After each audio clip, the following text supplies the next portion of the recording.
Hello everyone. आज हम लोग e का पावर माइनस एक्स का nth ऑर्डर डेरिवेटिव पढ़ेंगे। ठीक है, तो e का पावर माइनस एम एक्स का nth ऑर्डर डेरिवेटिव होता है हमारा m का पावर n इंटू ई का पावर एम एक्स। ठीक है, तो इसको है सो हमें प्रूफ करना है। तो ये जो अंदर में e का पावर एम एक्स है इसे हम लेट कर लेते हैं y। तो let y is equals to E का पावर एम एक्स। अब इसको है सो हमें nth टाइम्स तक डेरिवेटिव करना है और ये जो रिजल्ट है इसको हमें प्रूफ करना है। तो इसको फर्स्ट बार अगर हम डिफ्रेंशिएट करेंगे तो differentiate both side with respect to x, तो यहाँ हो जाएगा डी वाई अपॉन में डी एक्स। ठीक है, जो कि बराबर है, और y को अगर हम फर्स्ट बार डिफ्रेंशिएट करेंगे तो इसे हम y1 भी लिख सकते हैं।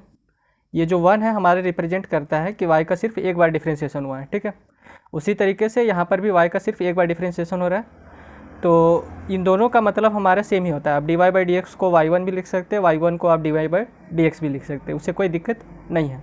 और ये जो 1 है वो हमारे रिप्रेजेंट करता है कि y का सिर्फ एक बार डिफ्रेंशिएशन हुआ है। अब इसका डिफ्रेंशिएशन तो D by D X of E का पावर एम एक्स, और आपको एक फॉर्मूला पता होगा कि D by D X of E का पावर एक्स हमारा होता है ई का पावर एक्स।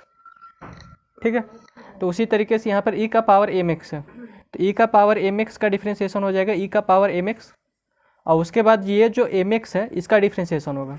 तो एम एक्स में भी जो एम है वो हमारा कांस्टेंट है। ठीक है, तो एम हमारा रहेगा बाहर, और एक्स का differentiation with respect to x, तो यहाँ पर हो जाएगा डी एक्स अपॉन में डी एक्स। तो ये डी एक्स से ये डी एक्स कैंसिल होगा, तो यहाँ पर हमारा बचेगा एम इंटू ई का पावर एम एक्स। तो y1 बराबर आ गया हमारा एम इंटू ई का पावर एम एक्स।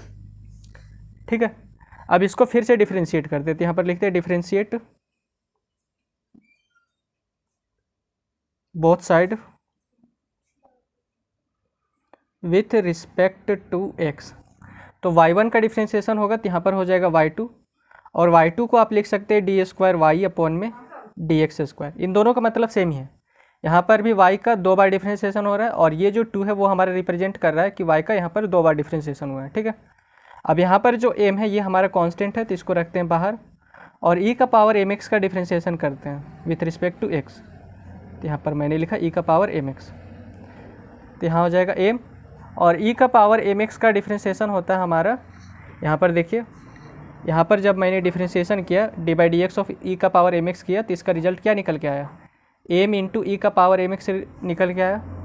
ठीक है, तो सेम इसके स्थान पर हमारा क्या हो जाएगा, इसके स्थान पर हम लिखेंगे एम इंटू ई का पावर एम एक्स।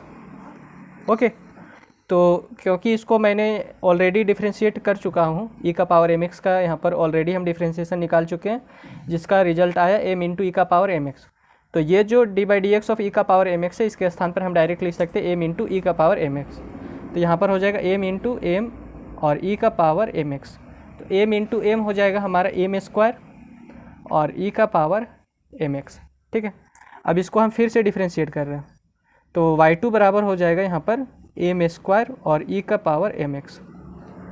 ठीक है, अब इसको हम फिर से डिफ्रेंशिएट कर रहे हैं, तो differentiate both side, differentiate both side with respect to x. तो y2 का डिफ्रेंशिएशन अब हमारा क्या हो जाएगा, y3 हो जाएगा, और एम स्क्वायर हमारा कांस्टेंट है तो ये रहेगा बाहर, और ई का पावर एम एक्स का differentiation with respect to X. Okay, तो यहाँ पर देखिए D by D X of E का पावर एम एक्स हमारा फिर आ गया, और इसका डिफ्रेंशिएशन ऑलरेडी हम यहाँ पर कर चुके हैं, और इसका रिजल्ट आया एम इंटू ई का पावर एम एक्स। तो इसके स्थान पर हम लिखेंगे एम इंटू ई का पावर एम एक्स। अब यहाँ पर एम स्क्वायर है तो M square into M into E का पावर एम एक्स। तो एम स्क्वायर इंटू एम हो जाएगा हमारा एम क्यू इंटू ई का पावर एम एक्स। ठीक है, अब हम इसको चाह रहे हैं कि इसका nth टाइम्स डेरिवेटिव कर दें। ठीक है, तो यहाँ पर देखिए y का हम फर्स्ट बार डिफ्रेंशिएशन किए तो यहाँ पर आया y1, ये जो y है इसका फर्स्ट बार डिफ्रेंशिएशन किए तो y1 आया, फिर y1 को हम फिर से डिफ्रेंशिएट किए तो y2 आया।